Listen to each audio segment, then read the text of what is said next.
Հայաստանին տնտեսության առումով ոչինչ չի տալիս։ Հիմա տեսնենք, արդյոք դա նպաստում է մեր արտաքին սպառնալիքներին դիմագրավելու սեփական ինստիտուցիոնալ կարողությունների ավելացմանը։ Ես ուզում եմ հարց տալ ինքս ինձ։ Օրինակ, պատկերացրեք թրիպը կա։ Ջերմուկի գլխին կամ սոտ խոզնավար հատվածում բոլոր ռազմավարական բարձունքները գտնվում են Ադրբեջանի զինված ուժերի վերահսկողության տակ, որը ռեալ սպառնալիք է թե մեր սահմանին եւ թե տարածքային ամբողջականությանը։ Ուզում եմ հարց տալ, արդյոք տրիպը կհապիկաբերի նրան կհանգեցնի նրան, որ մենք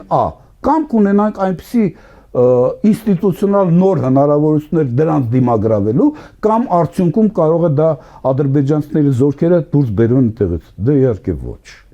Դե իհարկե ոչ։ Ուրեմն ոչ միայն տնտեսական առումով, ես կրկնում եմ, նաև աշխարհաքաղաքական առումով տրիպը, ուզում եք տրիպ ասեք, ուզում եք Զանգեզուրի միջանցք ասեք, մեզ ոչինչ չի տալիս։ Փոխարենը ես վաղուց եմ կրկնել եւ անընդհատ չեմ հոգնի, անդադար կասեմ այս մասին, եթե խոսքը գնում է արտաքին սպառնալիքներին դիմագրավելու ինստիտուցիոնալ կարողությունների մասին, ապա մեր նպատակը պետք է լինի հետևյալը. տարածաշրջանում մեր աշխարհագրական դիրքը փորձենք օգտագործել,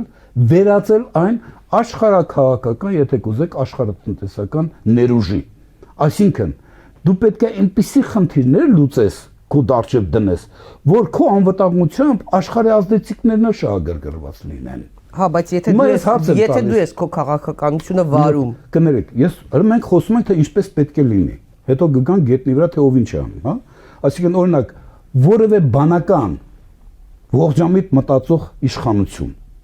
ողջամիտ նպատակներ, հայանապաստ նպատակներ հետապնդող իշխանություն, չպետք է մտածեր այն մասին,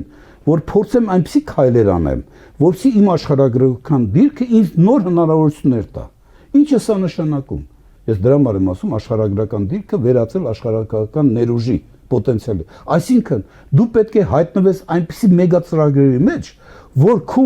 անվտանգությունը, այսինքն այդ մեգա-ծրագրերի անխափան օգտագիրառումը, քո անվտանգությունը դառնա խոշոր խաղացողների համար իրենց իշ շահերից բխող անհրաժեշտություն։ Ինչու պետք է դա առավել իսկ որ այդ միջանցքը հայտնվելու է Միացյալ Նահանգների ուղղակի ազդեցության տակ։